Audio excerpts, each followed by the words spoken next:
அன்பான சகோதர சகோதரிகளே, இயேசு கிறிஸ்துவின் நாமத்தில் உங்களுக்கு அன்பின் வாழ்த்துக்கள். என்னங்க, வாழ்க்கையில பிரச்சனையும் போராட்டமும் அதிகமாயிருக்குதா? இதெல்லாம் பார்த்து சோர்ந்து போறீங்களா? வேதத்திலிருந்து ஒரு சம்பவத்தை நான் உங்களுக்கு கூறுகிறேன்.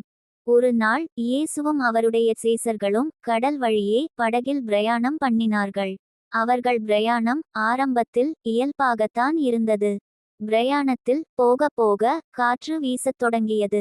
இயேசு கப்பலின் பின்னணியத்தில் தலை சாய்ந்து நித்திரை பண்ணினார். காற்று இன்னும் பலமாய் வீசியது. கடலின் அலையும் வழக்கத்தை விட அதிகமானது. இப்போது அவர்கள் பிரயாணம் செய்த படகு காற்றினாலும் அலையினாலும் அடிபடுகிறது. தண்ணீர் படகை நிரப்பத்தக்கதாக அலை எழும்பி படகுக்குள் தண்ணீர் வருகிறது. படகு கவிழ்ந்து போகத்தக்கதாக மிகவும் இக்கட்டான நிலையில் தத்தளித்துக் கொண்டிருக்கிறது. சீஷர்கள் அனைவரும் பயத்தில் கதறுகிறார்கள். இயேசுவோ இன்னும் நித்திரையாகவே இருந்தார். படகு பயங்கர தத்தளிப்பாய் தவிக்கிறது. சீசர்களுக்கு என்ன செய்வதென்றே தெரியவில்லை. நேரம் ஆக ஆக நிலைமை மோசமாகிக் கொண்டே போகிறதே தவிர குறைந்த பாடில்லை. காற்று புயலாயிருக்கிறது. அலை கொந்தளிக்கிறது. சீஷர்களின் பயம் முற்றிவிட்டது. நம்பிக்கை அற்றுவிட்டது. இனி தப்ப மாட்டோம், கடலில் மடிந்து விடுவோம் என்ற எண்ணத்தை அங்கு இருக்கிற நிலைமை அவர்களுக்கு உருவாக்கிற்று. இயேசு நம்முடன் இருக்கிறார் என்ற எண்ணமே அவர்களுக்கு இல்லை. அதுவரை அங்கு இருக்கும் நிலவரத்தை பார்த்த அவர்கள் இப்போதுதான் இயேசுவை பார்க்கிறார்கள். அவர் நித்திரையாயிருக்கிறார். சீஷர்கள் அவரை எழுப்புகின்றனர். அவரை எழுப்பி, போதகரே, நாங்கள் மடிந்து போகிறது உமக்கு கவலையில்லையா என்றார்கள். இயேசு எழுந்தார். அவர் எழுந்தவுடன் நிலைமையை பார்த்தார். காற்றும் கடலும் எல்லாரையும் ஆட்டிப்படைத்துக் கொண்டிருந்தது. அப்பொழுது இயேசு காற்றை அதட்டினார். கடலை பார்த்து, இறையாதே, அமைதலாயிரு என்றார். அப்பொழுது காற்று நின்றது. மிகுந்த அமைதல் உண்டாயிற்று. அப்பொழுது இயேசு சீஷர்களை நோக்கி, அற்பவிசுவாசிகளே, ஏன் பயப்பட்டீர்கள்? ஏன் உங்களுக்கு விசுவாசம் இல்லாமல் போயிற்று? என்று அவர்களை கடிந்து கொண்டார். இவ்விதமாய் கடலின் மீது இந்த சம்பவம் நடந்தது.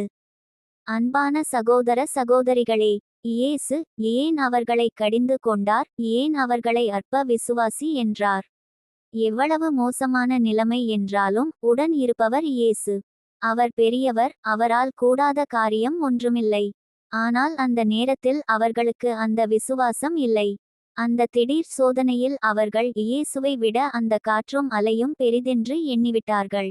அப்பொழுது அவர்கள் இயேசு யார் என்பதை எண்ணாமல் போனார்கள்.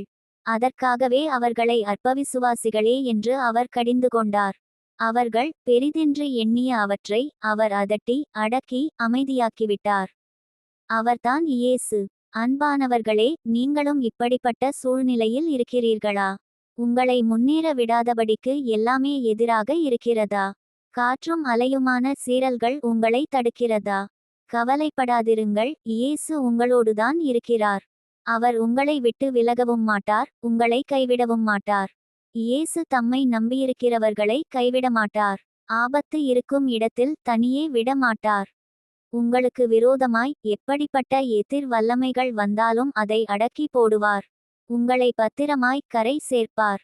சூழ்நிலையை பார்க்காதிருங்கள், இயேசு உங்களோடு இருக்கிறார், அதை பாருங்கள். ஒன்றும் உங்களை சேதப்படுத்தாதவாறு காப்பார். அவர் நல்லவர், வல்லமை உள்ளவர். ஆமேன். இந்த காணொளி பதிவை நீங்கள் பார்த்ததற்காக உங்களுக்கு நன்றி. தேவனாகிய கர்த்தர் உங்களை ஆசீர்வதிப்பாராக.